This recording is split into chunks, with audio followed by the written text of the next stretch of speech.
Now we have discussed that the risk of evaluating a hypothesis on a set of training samples is given by the Hostings equality.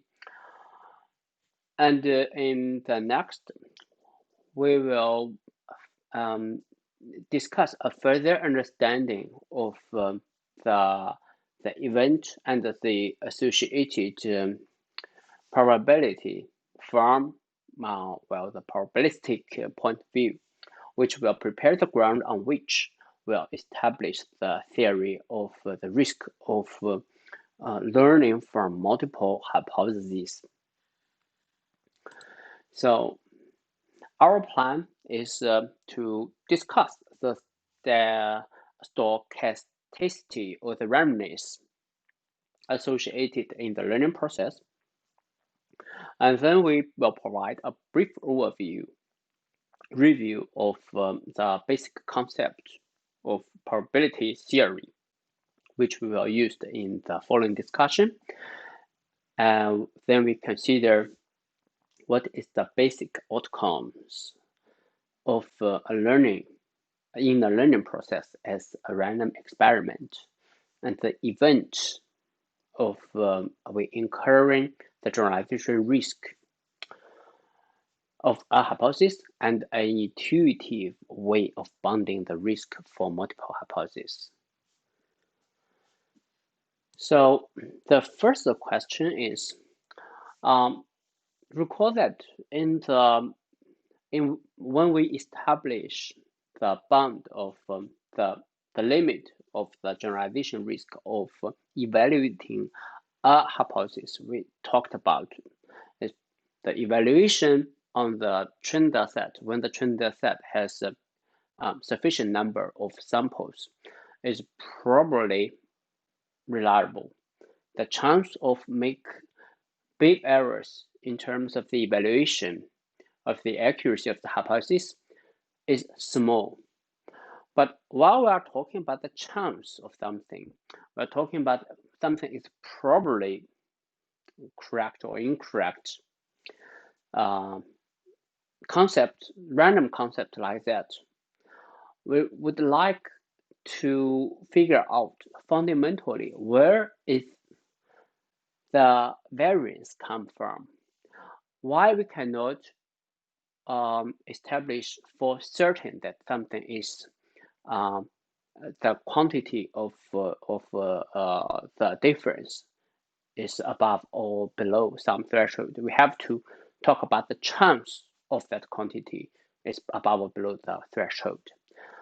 So where is the stochasticity in the process? What is the source of randomness? And it turns out this is a fundamentally random process because the training data sample are drawn from the distribution of the data.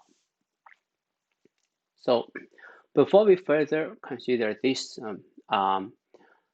random event, let us review some basic concepts in probabilistic theory. So when we are talking about a random event, we are discussing in the context of performing some random experiments. Let us meticulously consider all possible outcomes of one experiment. When we are talking about some random process, some random event, we need to be very carefully establish this collection of possible outcomes of one individual experiment, and we call that sample space.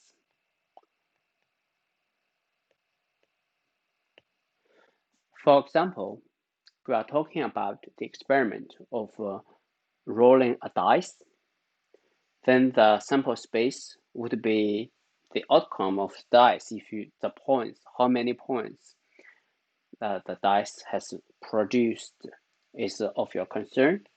1, 2, 3, 4, 5, 6. Okay. And these are all possible outcomes of experiment. These are the atoms we will use to create our stuff. And our stuff are events which we would like to discuss. For example, the event we are concerned is the dice produce small points. Then we'd like to see, okay, it is this part of the sample space is representing, is corresponding to the event. So if we call this random space, I would like to avoid those Greek examples, but this is very commonly used in probability theory, so I use this capital omega for that. This is just don't be scared for by those mathematical symbols. This is just a representation of the entire space, this omega. And then event A is some subset that belongs to, that is in omega. Okay. And we can define, we can associate a number for each such A to a real number between 0 and 1. Not surprisingly, we can consider that as a probability that is associated with this random event.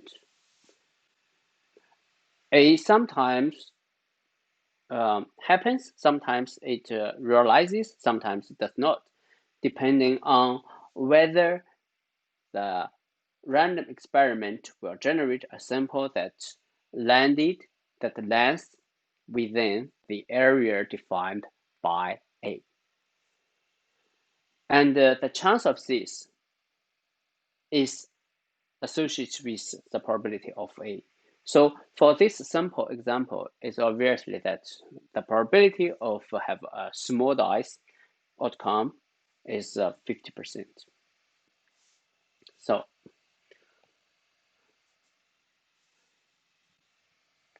I'd like to invite you to consider another example. Say, how about if we, instead of rolling one dice, we roll two dice, or equivalently, in a single experiment, we roll one dice twice. Twice rolling dice, one experiment. In this example, we'll end up with a sample space omega 2, let's call that omega 2, of two dices, call that dice 1, dice 2. Dice 1 can be 1, 2, 3, 4, 5, 6. And dice 2 can be 1, 2, 3, 4, 5, 6 as well.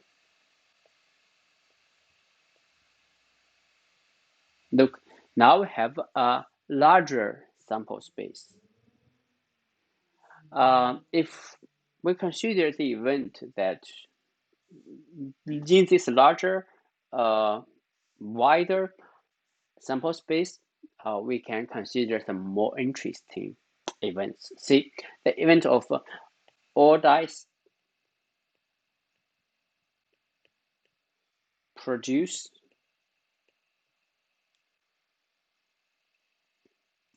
the smallest numbers or points. Then this event in the new sample space will be corresponding to, for dice 1 to produce small small points, it will be corresponding to these three columns. For dice 2, it's corresponding to these three rows. So put them all together. You have this as the event. And non-surprisingly, this event, if you consider the area of the event, it takes 1/4 of the entire area of the sample space, and it is very consistent with our common sense. This probability of this event in this sample space is 0.25.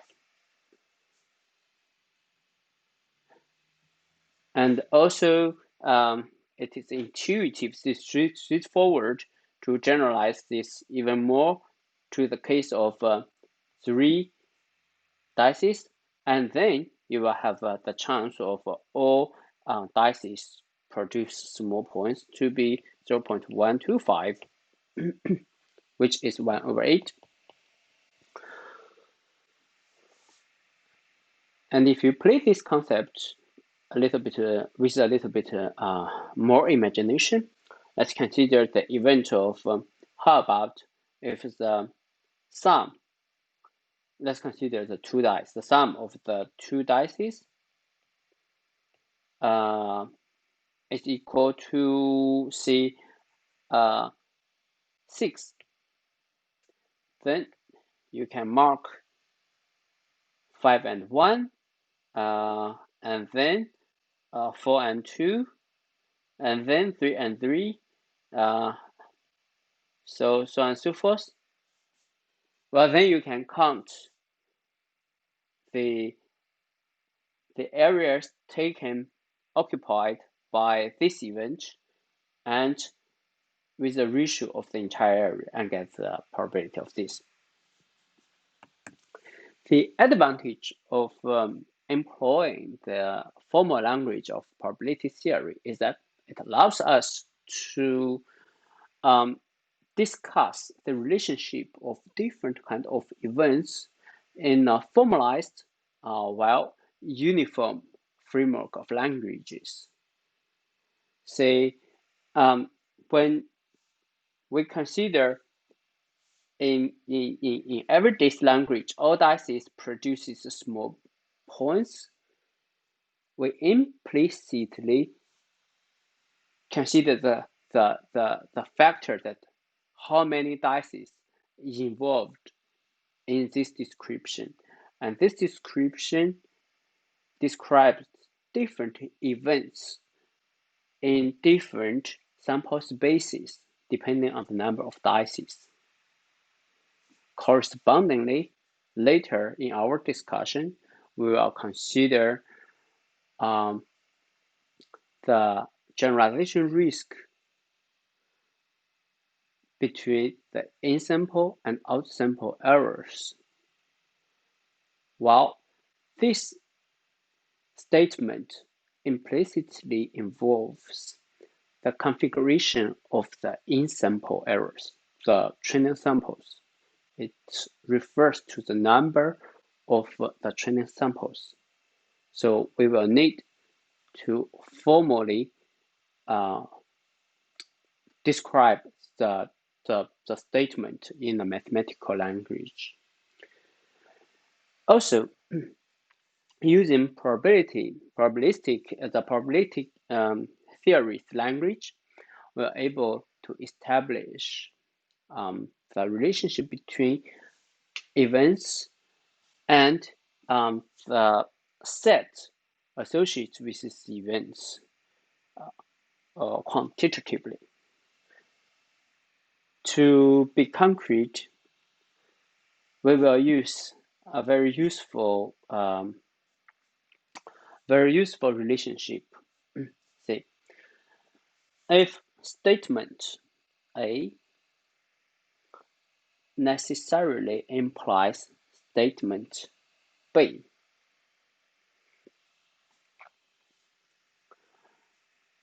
this means the set of events of B, the B set,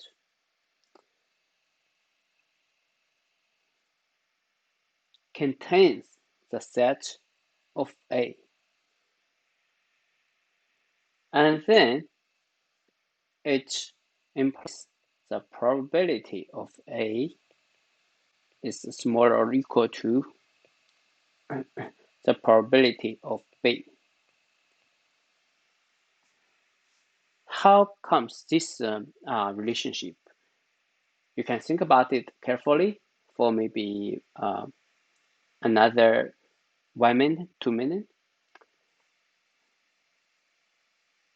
So if we consider the example of rolling 2 dice, how about let event A to be the sum of the 2 dice is 6, and event B is the sum of the 2 dice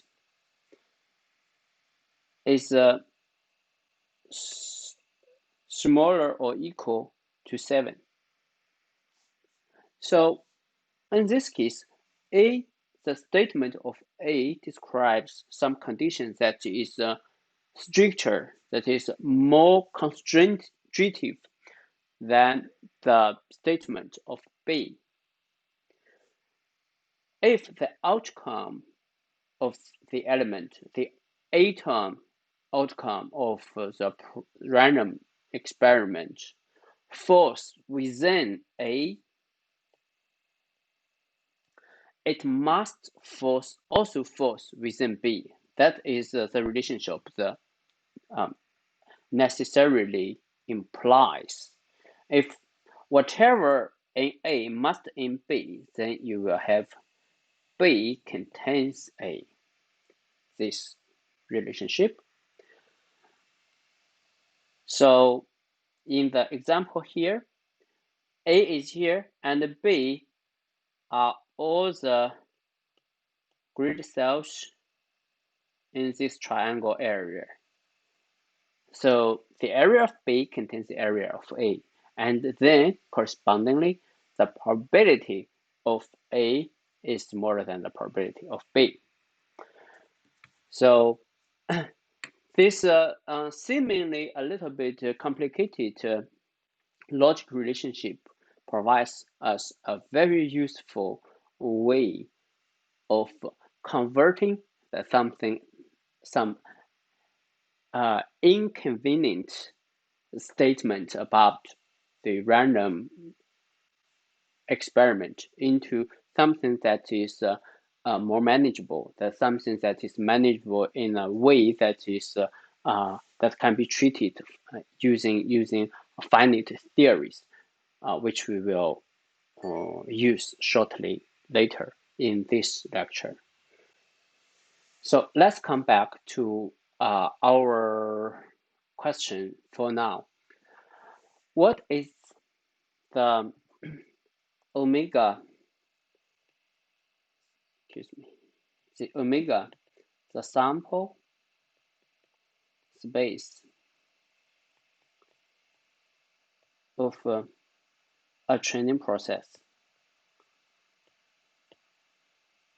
generally speaking, independently on whatever kind of learning algorithm data models you use. The fundamental randomness of the training process is because the training samples are drawn from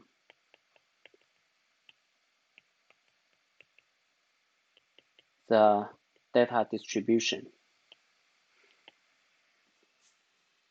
So in this case, this omega represents the all possible outcomes of drawing and samples. So actually, we should have a subscript. It is subscribable by the number of data samples.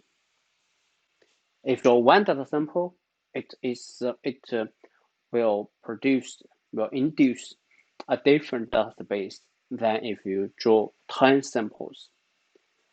Each atom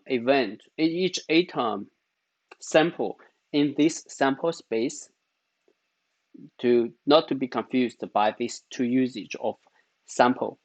This sample space represents the outcome of the random experiment of drawing n data samples. All the data samples are drawn from the data distribution over the data space. There are two different spaces.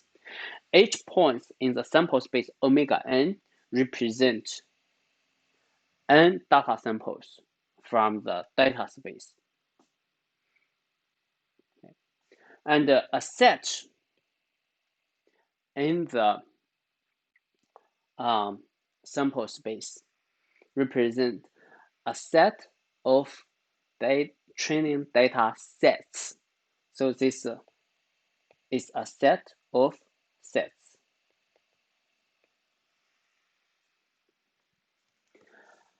And Hofstad's inequality says that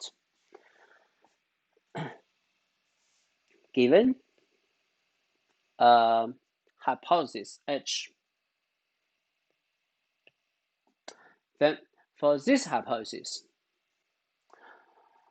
we can describe an event, well, which is the evaluation of the hypothesis on a particular set of training samples will produce an in-sample error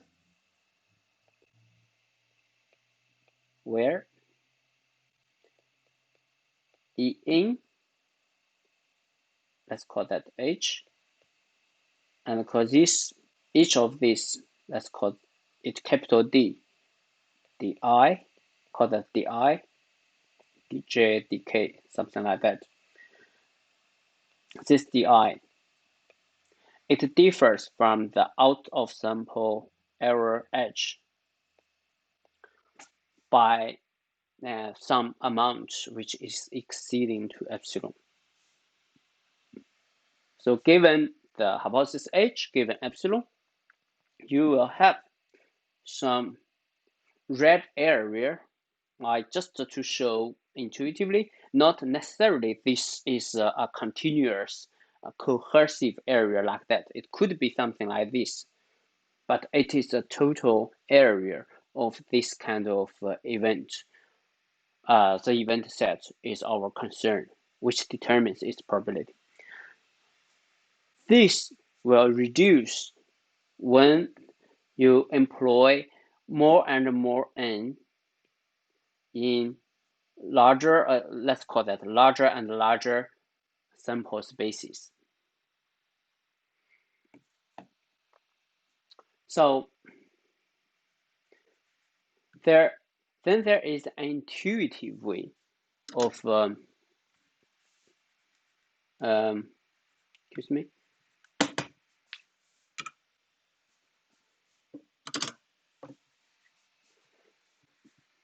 Then there is an intuitive way of limiting the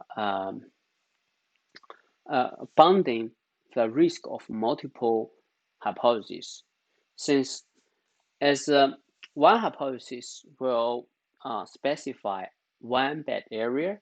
Say if you have another hypothesis H1, that could incur another, possibly, maybe this is not the right color to use. Let's use another color showing, because I have used green for correctness. So let's use this color, H1. Here's another area that might be some high risk of bad evaluation. If we have multiple hypotheses, we can then add up all the possible error areas and call that is the upper bound